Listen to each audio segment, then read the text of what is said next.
মানুষকে আমরা পাশে থাকতে হবে, অযুত টাকা দিয়ে এই কাজটা করো। কথা বুঝছেন?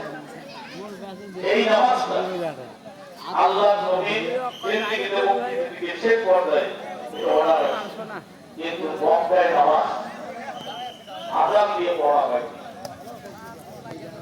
প্রতিদিন হিজরত করার পর ইসলামে স্ট্রেট কায়েম হয়ে গেছে, তখন আযান দিয়ে আযান দিয়ে সেখানে নামাজ কায়েম করা হলো। আমাদের দেওয়া জীবনের রসুল মুহাম্মদ রাসূলুল্লাহ সাল্লাল্লাহু আলাইহি ওয়াসাল্লাম।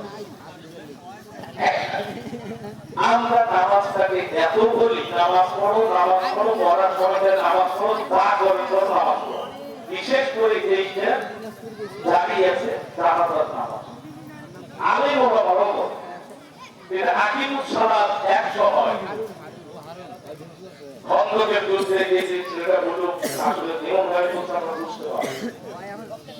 খন্দকের জিহাদ যখন শুরু হল, নামাজ আদা করতে, নামাজ আদা করাটা কোন সময় জরুরি।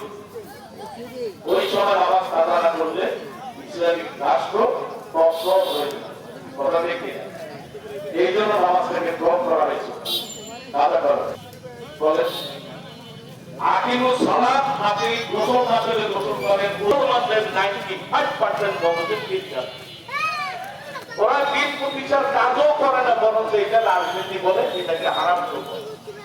যারা হারাম বলে তারা কাঁপে, যারা এটাকে রাজনীতি করে এরকম মুনাফিক যদি কালেমা পড়ে থাকে।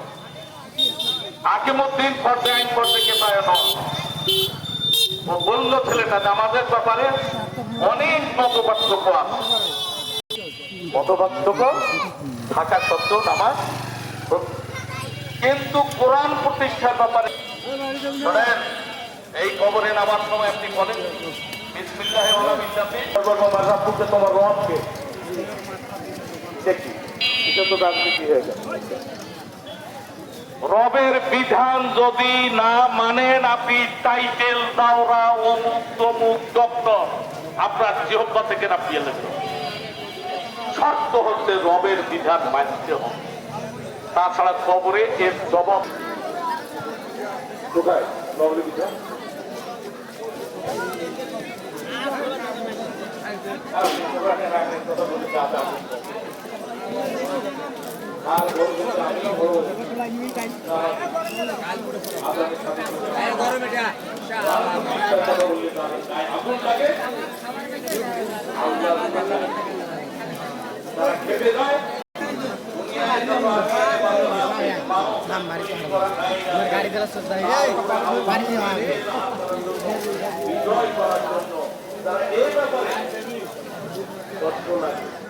মন খারাপ হয়, গালাগালি করে, ভালো করে হয়, যদিও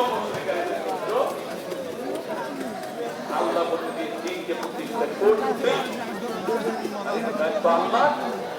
হাসাহাসি কান্দাকান্দি, কথা ঠিক স্পষ্ট, তার অনুসরণ করা যাবে, এটাই ফাইনাল কথা। কথা ঠিক কিনা? কিন্তু আমরা করি না।